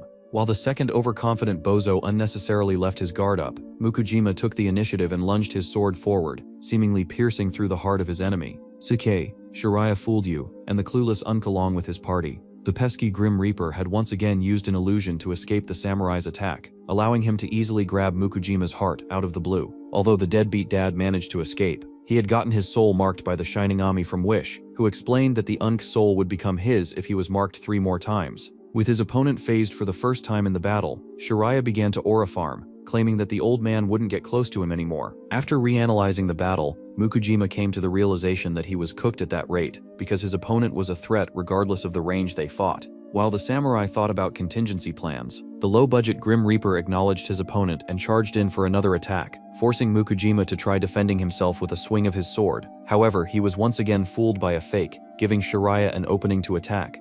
After a series of clashing attacks, the fake Maka Albarn successfully marked the old man's soul for the second time, closing the gap to a win for himself. The spooky Ezra then continued taunting his opponent, expressing how he couldn't wait to make the old man's soul his like a sadist. Before Mukujima could react, the freak landed his third marking, leaving him with 1 life to survive. After the nearly defeated samurai continued mindlessly slashing through the shadow clones, Shiraya analyzed the battle, not wanting to be foolish like his predecessor. He wondered whether the deadbeat dad was plotting something by continuously wasting his energy on the clones, but realized that the old man was simply biding time till he charged up his sword aura. Without sparing a second, the low-budget Grim Reaper charged at his target for the 4th mark. However, the Un had come up with an emergency plan from his wife, using her special charm gift to exorcise the shadow clones. Unfortunately for Mukujima and you losers who thought he had a chance of winning, his move was futile, as Shiraya managed to land the last attack, making the deadbeat dad his puppet. But just as their special 5th member plot armor did to scam a win in the first round, he pulled up once more and granted Mukujima the ability to resist the soul marking.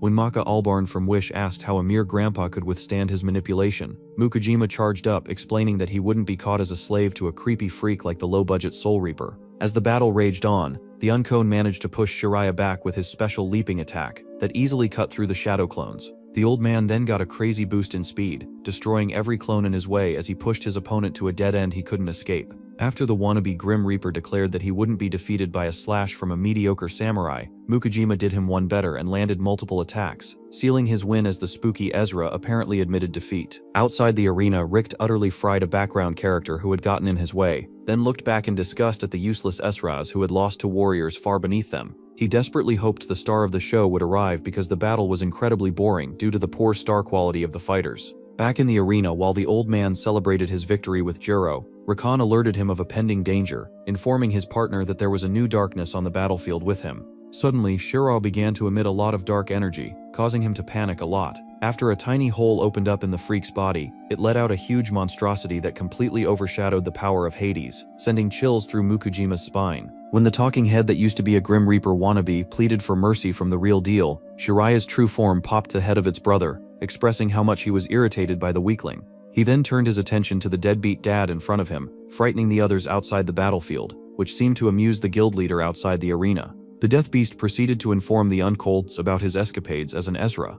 He killed his brother and many more after that, turning them into his puppets using their souls. After warning the samurai that he was the next target, Shiraya proceeded to hit him with the first mark of Hades, leaving the Ung in complete surprise. While he assessed his skill set and how he could possibly win such an obvious losing battle, he was reminded of his battle against the mutant spider in the mine, where he was in a similar position. Years ago, when he tried to distract the beast, he failed terribly and got his ass handed to him. But he refused to give up, doing everything in his power to get the spider's attention. In a last-ditch attempt, he threw his sword through the monster's head, engaging the mutant spider as it charged after him. Before long, the creepy beast caught up and blasted him into a wall, stopping Mukujima from running any further. While the deadbeat dad resigned to his death, grateful for saving a few lives at the cost of his, a mysterious being charged in and grabbed him, demanding he didn't give up because he had been saved. On that day, he met the legendary warlord teaching hero Karasu Tengu, the Crow Man. It was at that moment he clocked it that their world hadn't just been seized by monsters, but had completely evolved into a new ecosystem. After the pair landed in a safe zone from the spider, the Crow Man introduced himself to Mukujima and explained that he had been searching for a special person to hand over the sword of a warlord to.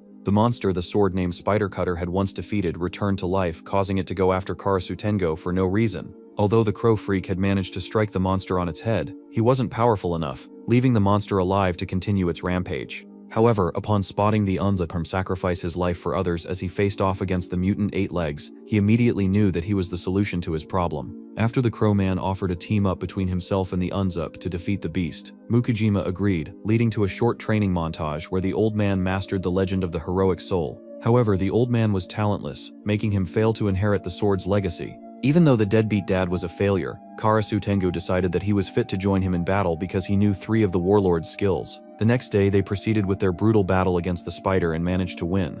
After the battle, the Crow Man handed over the Spider Cutter to Mukujima, making him promise to hand over the sword to a more competent wielder who could use its actual potential. Back in real time, the Unquist fired up, slashing through the Shadow Army like a hot knife through butter, as he continued to assure himself he was right for the job.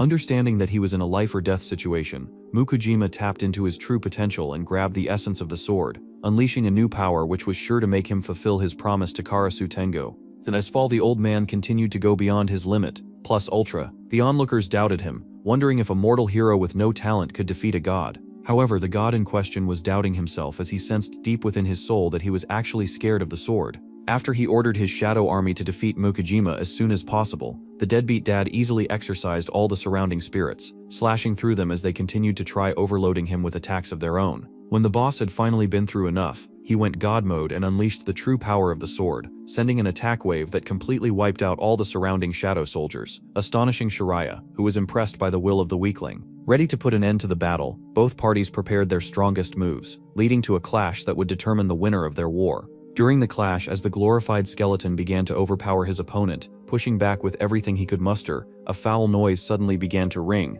disrupting Shiraya and the spectators, who wondered where the awful sound was coming from. When the talking heap of bones couldn't take it anymore, he clogged his ears with his hands, breaking the spell and putting an end to the test of power. Mukujima explained that he anticipated the Spider Cutter wouldn't be strong enough to face off against his opponent, so he used a special feature to blast out some Taylor Swift tracks, upsetting the ears of everyone around him. With his opponent in pain, the samurai charged at the glorified skeleton and prepared to destroy him once and for all. However, the paralysis effect he had put on his opponent lasted for only 10 seconds, reducing his operation time as he tried to eliminate Shiraya quickly enough.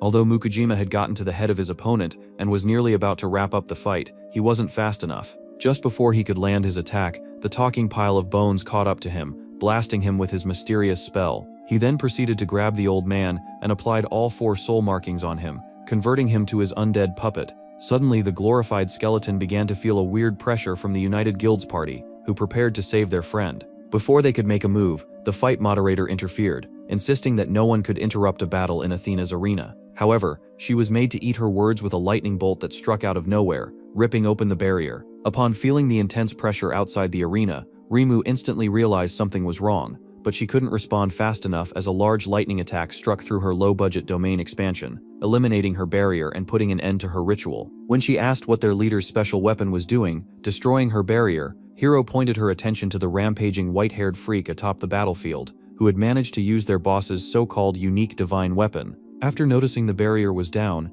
Yoi successfully activated a barrier around her husband, allowing Sora to drive the divine spear through Shiraya's hideous face. Even though he had just been struck, the talking heap of bones informed the freak of nature that he was too late, as his dad was already one of his puppets. But the United Guilds party refused, coming up with a combo attack that resulted in Sora completely shattering the skeleton's left arm. While the monster exclaimed in pain, the lost son released his deadbeat dad, declaring that no one would die on his watch. The glorified skeleton continued to scream in agony, giving the lost son breathing space to analyze his battle with the freakishly strong opposition he had to face. He understood that the walking heap of bones was simply cannon fodder, but the lightning-wielding maniac he had spotted outside was definitely a force to be reckoned with. He also wondered why the attack Richt hit him with was ineffective, along with why he was able to easily handle Lightning Boy's weapon as if it was one of his own. After Richt reappeared, the United Guilds prepared for battle, as the Ezras were now free to cause chaos because the barrier had been shattered. Without giving it a second thought, Hiro went for the fraudulent monk, who had embarrassed him and nearly punched his head off,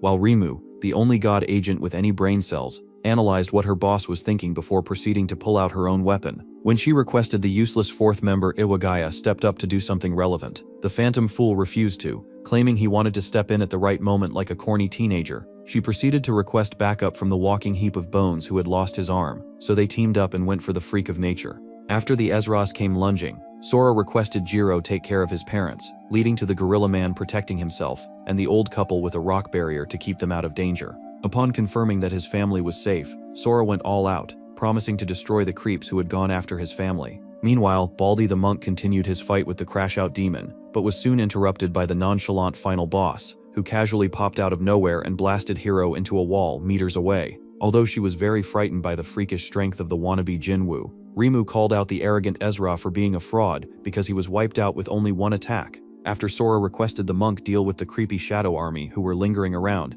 he faced off with the baddie Ezra, who started their fight by tossing her shield. However, in the most anticlimactic of manners, Sora easily grabbed the weapon like it was a piece of paper, forcing Rimu to come forward for close-quarter combat.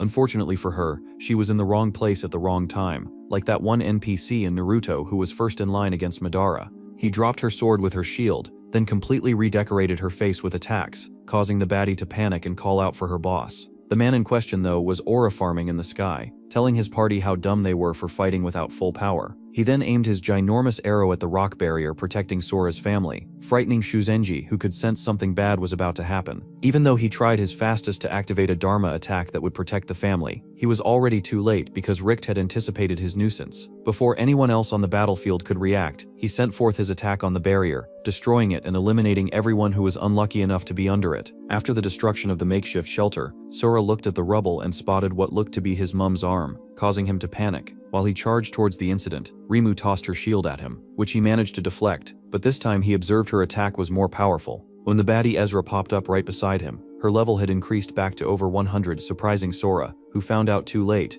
Although he was able to block her punch, he couldn't overpower her, giving her an opportunity to close in on him and bluff in his face, explaining that his mother's curse had dissipated due to her death. Unconvinced, Sora created an opening and ignored the battle to charge towards the rubble that was supposed to be his parents. Before he could get there, Rimu created a spear out of her divine will and chugged it through his chest, chaining the freak of nature. However, her attack had nearly no effect on him. After she used her scanning eye to assess the anomaly, she realized that the freak possessed even more divine energy than a deity itself because he was a black hole that absorbed whatever powers were thrown at him. She then decided that it was best to put him down as soon as possible, wielding both her spear and shield before calling out to the other Ezras for help. Upon hearing the call, they both joined her and went after the wannabe Jinwoo with all their might, aiming to eliminate him before he mastered his powers even more. However, simply seeing signs of life from his dying mother was enough to give Sora the energy he needed to break through the divine chains and reach the destroyed barrier. After digging through all the rubble, the has-been nonchalant final boss started to break down, seeing that his father was dead and his mom soon to join him. While he wondered what to do, his mom reached out to him and wiped his tears, assuring him that everything would be fine, so long as he made a run for it to continue their legacy. She advised him to walk his own path and stop following the routes of other manhwa MCs before giving up the ghost to meet her husband in the afterlife. When the dumb Esres charged in, hoping to take advantage of his weakened state, they were given a run for their money by the lost son, who had completely gone berserk as he snapped Iwagaya's weapon in two, then sent him back to last weekend. He then went for Rimu, who foolishly thought she was safe in the air and punched through her shield, threatening to tear the Esra party into itsy-bitsy pieces. After seeing the enraged Pit of Doom easily tear through her defenses, Rimu warned the others not to use their divine powers. Before she could react, the rampaging freak punched her into the ground, freaking out Imwagaya, who thought he was perfectly hidden. Unfortunately for him, he thought wrong, and Sora had spotted him, causing the divine anomaly to charge at him next. While he was distracted, the glorified skeleton went for his dead mother and attempted to turn her into one of his puppets, but he was instantly intercepted by the fraudulent monk, who insisted he wouldn't allow that happen, yet he was promptly put in his place by the talking heap of bones, which crushed him with its stuff like he was a helpless ant. After spotting his ally in trouble, Sora ignored the useless scaredy cat and went for Shiraya, relieving Imwagaya. When the creepy Ezra fired his death flame attacks towards the freak of nature, it was completely futile, confirming to the heap of bones that he could absorb divine energy. The dumb skeletal system then proceeded to blast Sora with more of his divine-powered attacks, stupidly feeding his opponent more ammunition he would use to mop the floor with him. The baddie Ezra, who seemed to be the only one from the party with any thinking ability, assessed the situation and resorted to close-quarter combat, which was their only chance. While her enemy was distracted dealing with the bone moron, she tossed debris from the ground towards the freak of nature at the speed of sound, making them extremely powerful bullets. Realizing that they were a threat to his mother's corpse, Sora took on the attacks himself, giving the other Ezras an idea. They began to throw debris of their own, trapping the freak in a low-budget asteroid belt that he couldn't escape from. When his mother regained a little bit of her consciousness and requested he run away because he was too late, the stubborn warrior refused, explaining that there was no point in living if he couldn't protect the family he loved. Suddenly, Richt, who hadn't gotten involved since nuking the barrier, stepped up, calling Sora's resolve a cringe show because it was incredibly corny. He then brought out his ace card, a special divine weapon from the goddess that was sure to eliminate Sora, even though he could absorb divine energy. After he converted the weapon to an arrow, he covered it with Zeus lightning, making it impossible to block as it was prepared to go through Sora and totally sever his fate. After seeing the incredible mass of energy the rival boss had accumulated, Shuzenji warned the lost son to escape, but out of the blue the cowardly Ezra popped up behind him, threatening him to stay still else he'd lose his head. On the other hand, Sora noticed the immense mass of energy and couldn't come up with a way to successfully escape. Just then his mother revived once more and handed him a lucky charm, assuring him that it would keep him safe. With her last breath, and what seemed to be the last scene of the extremely lengthy battle, she reminded him she loved him, leading to Richt releasing his attack, which destroyed everything beneath it. Upon the completion of his task, Zeus accepted his god agent's offering, confirming the end of Sora. When Richt dropped back to the ground, he met up with Rimu, who confirmed from him that they had successfully completed their mission. After confirming it was done, the boss informed her they had more pressing matters to deal with, as their actions had now made them an enemy to the military. Meanwhile, somewhere far away, the body of the defeated wannabe Jinwoo crash-landed into a pool, where a mysterious shadow figure watched on from afar. Some hours later, Sora regained consciousness while he was being dragged across the floor like a rag doll. When his thoughts finally started to come together, he wondered where his parents were, and remembered how he had woefully failed to protect them in the battle against the Esra party. After his apparent savior mocked him for being a crybaby, he got up and asked the mysterious man who he was, and how much he knew, but rather than answer, the blonde Scarface insulted him instead, calling him a weakling who wasn't worth the trouble. He then proceeded to act like he didn't just roast Sora, and tried to drag him along, causing Sora to resist in anger. When the mysterious man refused to budge, Sora tried punching him. However, his attack was completely trash, making it easy for the blonde to sit him down, informing the weak warrior that he could kill him as easily as he saved him. While Sora nursed his wounds, the mysterious man explained that the kid had lost his link to his divine powers, making him no different from an innocent farmer working in a field. He then informed Sora that they were heading to meet someone who could help him out with regaining his abilities and mastering them.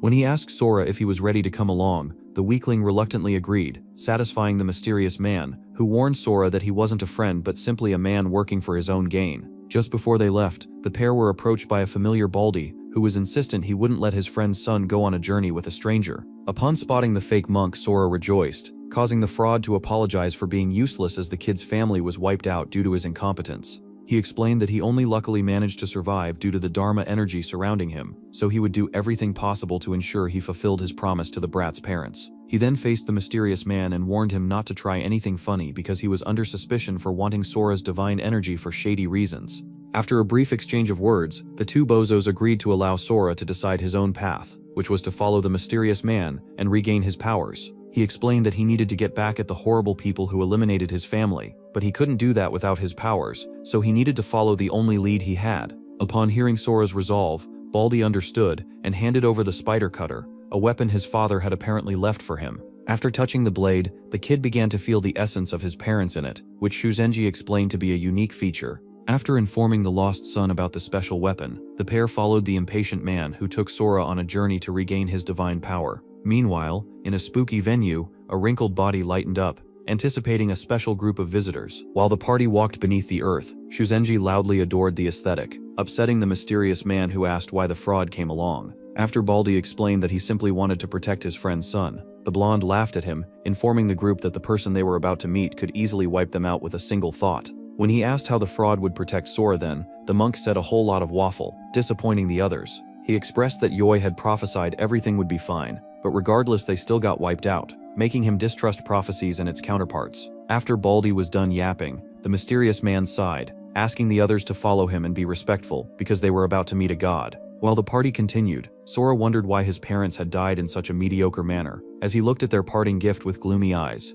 When Shuzenji asked why the so-called god they were about to meet was stuck in such a shady place, the blondie assured him that all his doubts would be cleared the moment he saw the man they were seeking. Sora then asked what type of god it was, which the mysterious man refused to answer, expressing that it was wrong to simply name-drop someone of his caliber. Before long they arrived at a huge door which was their destination. After the blondie performed the ritual that would open the door, he insisted the fraudulent monk stay back till he was granted permission to enter, while Sora proceeded because he was the expected guest. While going in, the nonchalant final boss prepared his mind for his worst, suspecting that the god might want to use him. However, after entering the cave, he realized that was totally not the case because there was a lot of divine energy flowing in the area. Upon resonating with the titled God of Flames and Intrigue, which the mysterious man used at the entrance, the kid realized he was bound to meet the Norse god Loki, who sat majestically before him. After seeing his guest, the wrinkled grandpa on the ginormous chair asked why the kid maintained his composure and wasn't scared like the rest. Before giving Sora a chance to answer, he asked whether the brat was eager to avenge his family. After Sora confirmed it, Loki attempted to scare him off by telling him it came with a sacrifice. However, the nonchalant final boss was completely unfazed, informing the wrinkled old man that he was willing to do anything if it meant regaining his powers. He then took it a step further by requesting the god give him enough power to flatten any enemy who got in his way. Irritated by the brat's demands, the god pulled him into his hand and threatened him for talking to a god without any respect. Although he was scared to death by the creepy figure in front of him, Sora stood on business, accusing Loki of wanting something from him, which was why he sent his disciple to get him. When he mentioned the possibility of the wrinkled old man wanting his special divine abilities, Loki became enraged, upsetting the brat as well, who believed he had hit the mark. He then began to rage bait the god, insisting he take his powers if he could, forcing the wrinkled old man to drop the insolent weakling. After calming down, Loki confirmed that he couldn't take Sora's abilities because they belonged to a Norse god, pleasing Sora, who offered his hand to the merciful grandpa, suggesting they were equals.